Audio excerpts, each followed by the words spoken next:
This is InfoLive TV Headline News. I'm Margot Dudkevich. Former Chief of General Staff, Lieutenant General Reserves Moshe Ya'alon, told an Australian newspaper that Israel should consider assassinating Iranian President Mahmoud Ahmadinejad. Ya'alon told the Sydney Morning Herald that all options must be considered.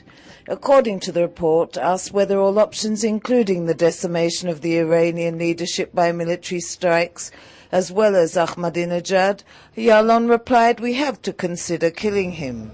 The former chief of staff told the reporter that there is no way to stabilize the Middle East today without defeating the Iranian regime. The Iranian nuclear program must be stopped, he declared.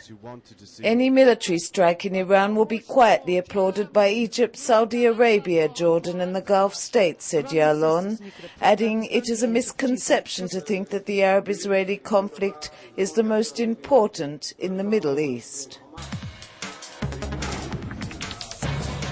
Defense Minister Ehud Barak pledged Sunday that Israel will do everything in its power to ensure the release of Israeli soldier Gilad Schalit, who has been held in Palestinian captivity in Gaza for almost 2.5 years.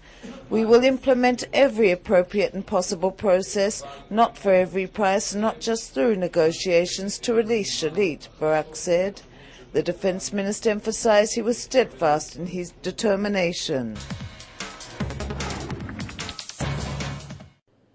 President George W. Bush and Israeli Prime Minister Olmert will hold their final meeting as state leaders in the White House on Monday evening, where the two are expected to focus on Iran's nuclear program and progress in Israeli-Palestinian peace talks. Just a year ago, Olmert and the Palestinian President Mahmoud Abbas announced the resumption of peace talks at a summit hosted by Bush in Annapolis.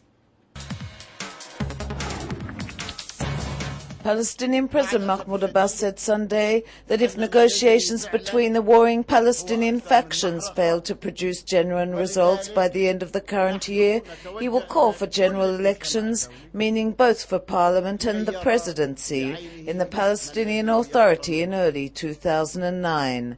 Abbas reiterated that the Egyptian reconciliation proposal should serve as the foundation for a future agreement between Fatah and Hamas. The past year has seen a sharp increase in the number of Israelis who fear for their jobs, according to a social resilience survey published Sunday ahead of the Sderot Conference for Social and Economic Policy.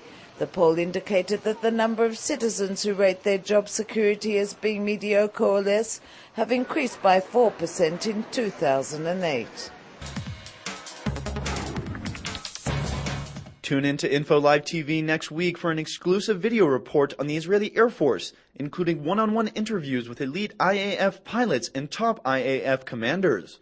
Coming soon on InfoLive TV, in-depth reports on Israel's financial situation and the growing global economic crisis. Thank you for watching InfoLive TV, Israel's only internet television channel that broadcasts in 4 languages from Jerusalem to the world.